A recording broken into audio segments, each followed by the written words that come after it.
There is an old saying in my home language which kind of roughly translates to nobody can do to you what you can do to yourself. And apparently that is very, very true for the woke culture and the woke activists and the woke game developers that are still around and still making games. Truly, nothing me or anyone else who criticizes that woke cultist movement says or does can damage them as much as they can damage themselves, and they proved that on Saturday when they released, and I'm not kidding, a game which features black African people who reloot African artifacts from Western museums.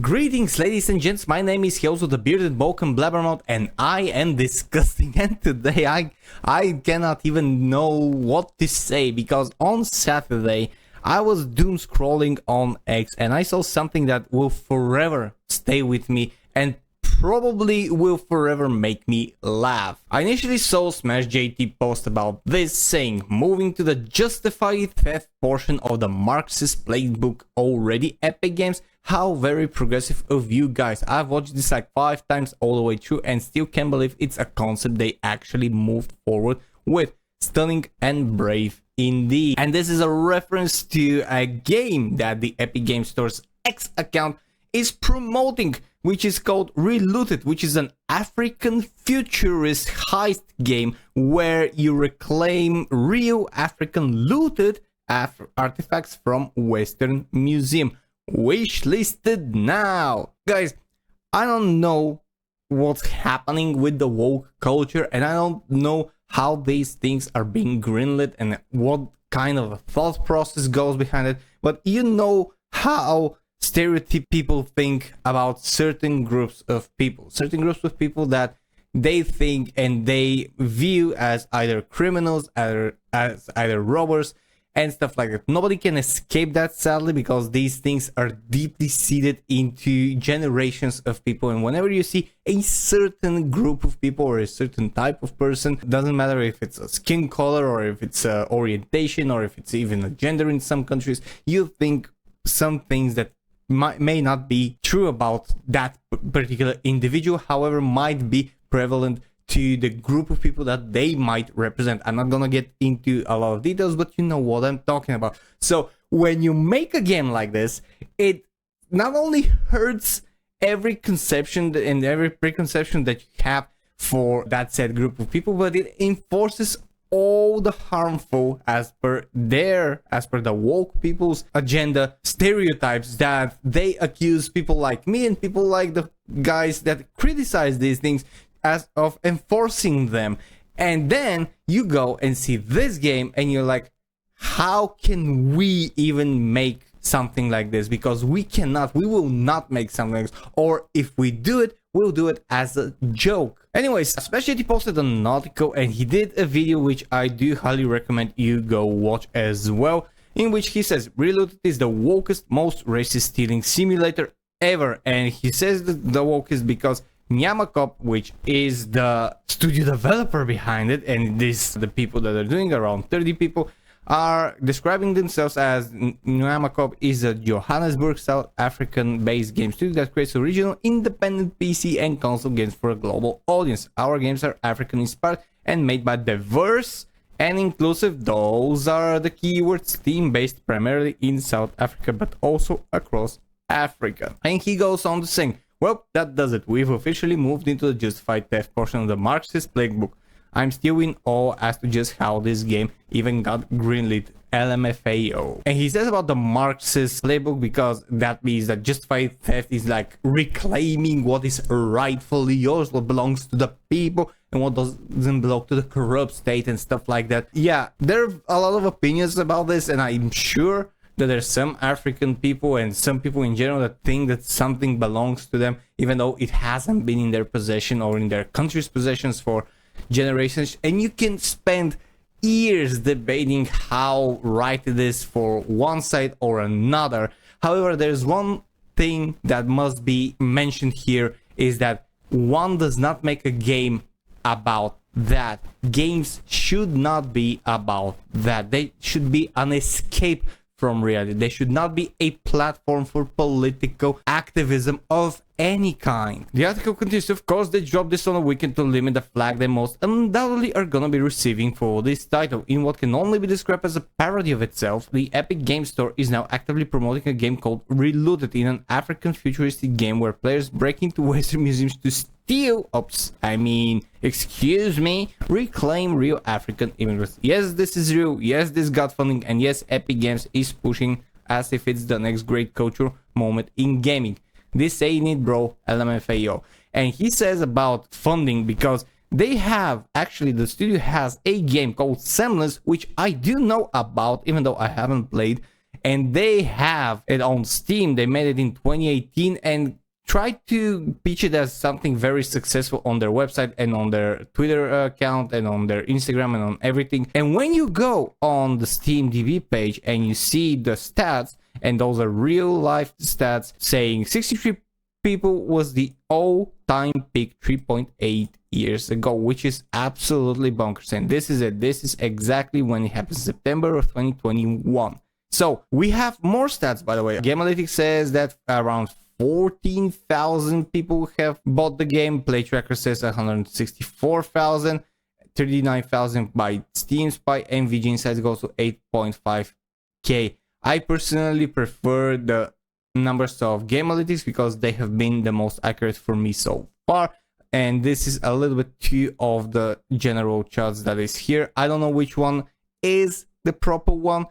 However, I do believe one thing is that if this game got funding, it didn't get it, it got it from something else and someone external who decided to fund this little project. But that's not all. Today, while I was preparing for this video, I saw something very interesting. This is an interview from Insider Gamer, which is from the nyamakop, and I do hope actually I am saying this name right because I'm reading it as a bulk. CEO Ben Myers on African futurist heist game Relooted. There's a specific interview here, and it says it goes like a little bit like this. Last week I had an early look at the African futurist heist game Relooted, a new non-violent action puzzle game developed by the same developers that brought us Semblance. So Semblance is something that they were pushing, and I've seen it pop up throughout the last several years as a lot. I never played the game. I don't know if it's a good game. I know it's a very simple and very indie game. It was done by only 3 people at that company, so it is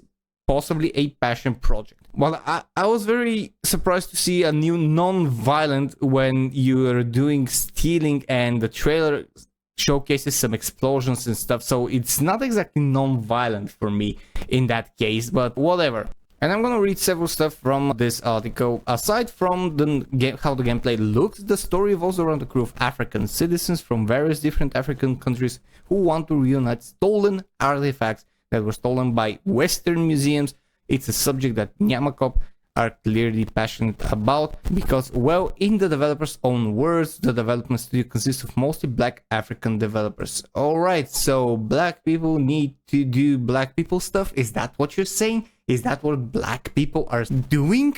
They're looting, reclaiming stolen objects, and they're returning them to Africa? This is a little bit weird, especially when in the trailer itself you have them saying stealing. Made and broken. Is it stealing to take back what was stolen? Stolen? Who is stealing them? Us. Yeah, that is in the trailer for the game. We continue. Politics aside, which I acknowledge will be hard to ignore for some. Well, it is hard to ignore when it is the premise of your fucking game. The game looks cool, and as the game contains 70 real-life artifacts that the player will be given information about how they're relooted, it has the potential to be a good educational resource. No, it doesn't. You're trying to hide politics behind education. What are you educating on? What to do when they see artifacts in a Western museum and just how to steal it properly? Is that the education? This is absolutely insane. I will agree with one thing though. The gameplay in and of itself looks kind of cool. It's part of that rising 2.5D that I'm seeing with a lot of indie games nowadays that has a cool aesthetic, but everything else Everything else is absolute bullshit. That's the only prop I'm gonna give. It has a cool playing mechanic. It looks cool. That's it. That's what I can give in and of itself. Little further down the article, they do touch on the 70 real-life artifacts that players can reclaim within the game, because apparently the interviewer was curious. They're estimated that over 90% of African cultural heritage is in the possession of Western collections, which is a lot of artifacts. So really the big issue was selecting which artifacts to use rather than finding the artifacts at all. Some of these are the single most important cultural artifacts to the people who they were taking from, and we just wanted players to have that information and understand why it might not make sense for those artifacts to be in Western collections. I can see what the passion is about. So these people, in my opinion, are activists. They're actually activists who probably have protested in their time for the return of these artifacts. I have seen such protests, and to be honest, I don't have a side to pick on, because I would imagine that cultural heritage is something very important to every nation. I can say that as a Bulgarian, we have had a lot of our treasures that were here during different times were returned, sometimes after World War II, then after the fall of the socialism. Those things happen constantly. They're taking back. That's what happens with different governments, with different contractual agreements or some agreements between the nations. That's what happens. And yes, this might be an issue. I'm not an expert to say if this is. However, I'm going to say this once again. A game is not the place to do this. You don't do this when you're creating something that should provide escapism and not provide more and more propaganda. And I'm not even sure if this is woke or not, because the studio is South African. They don't have anything apparently woke, like overall woke, but they are in Africa, so that thing cannot be such public thing there, so it might just that be it.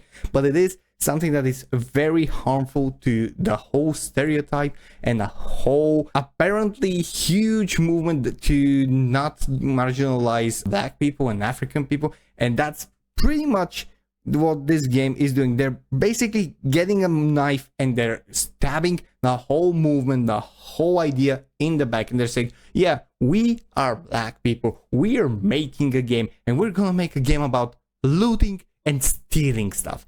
I mean, it's absolutely idiotic. It is to do that. I don't know who gave the idea. I don't know who greenlit it, and I must know who funded this, because whoever funded this either didn't know at all what was going on or knew and is part of that problem, and it needs to be highlighted in my opinion. One more thing, the authenticity and accuracy of these artifacts was important to us, so we've invested a lot of time and resources in them. Considering they're in Western museums, it might be the closest an average African gets to one of those artifacts, so it's important that the experience is as accurate, as detailed as possible.